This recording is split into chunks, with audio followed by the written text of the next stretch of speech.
నమస్కారం అండి. Welcome to our channel. Andhra Pradesh ప్రభుత్వము తల్లికి వందనం పథకానికి సంబంధించి కీలక నిర్ణయం తీసుకుంది. రాష్ట్రంలో గ్రామీణ అంగన్వాడీ కార్యకర్తల పిల్లలకు తల్లికి వందనం పథకాన్ని వర్తింపజేయనుంది.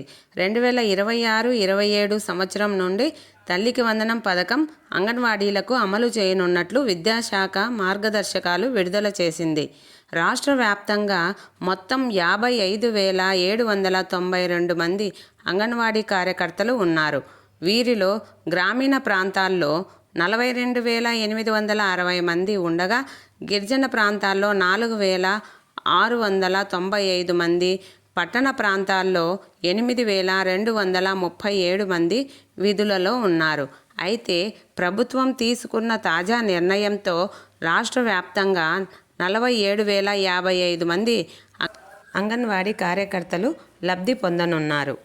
తల్లికి వందనం పథకం కింద గ్రామీణ అంగన్వాడీ కార్యకర్తలు 1వ తరగతి నుంచి ఇంటర్ వరకు చదివే పిల్లలు ఉన్నవారికి సహాయమైతే అందిస్తారు.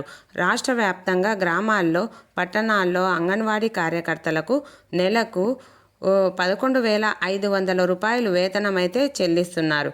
ఆయాలకు 7,000 రూపాయలు అయితే ఇస్తున్నారు. తల్లికి వందనం పథకంతో పాటు ఇతర పథకాలకు సంబంధించి కొన్ని నిబంధనలు ఉన్నాయి. ఈ పథకాలు వర్తించాలంటే గ్రామీణ ప్రాంతాల్లో నెలకు కుటుంబ ఆదాయము 10,000కు మించకూడదు. పట్టణ ప్రాంతాల్లో 12,000కు మించకూడదు. ఇప్పటి వరకు అర్హత ఉన్న అంగన్వాడీ కార్యకర్తలు, ఆయాల పిల్లలకు మాత్రమే తల్లికి వందనం డబ్బులు వచ్చాయి. గ్రామీణ ప్రాంతాల్లో కుటుంబ ఆదాయము 10,000 పైనే ఉంటుంది. ఈ కారణంగా వారికి పిల్లలకు తల్లికి వందనం పథకం రావటం లేదు. ఈ మేరకు సడలింపు ఇచ్చారు.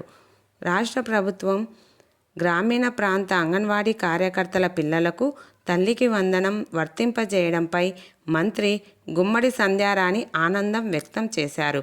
ప్రభుత్వానికి కృతజ్ఞతలు తెలుపుతూ అంగన్వాడీ కార్యకర్తలు గుమ్మడి సంధ్యారాణిని కలిసి సన్మానించారు.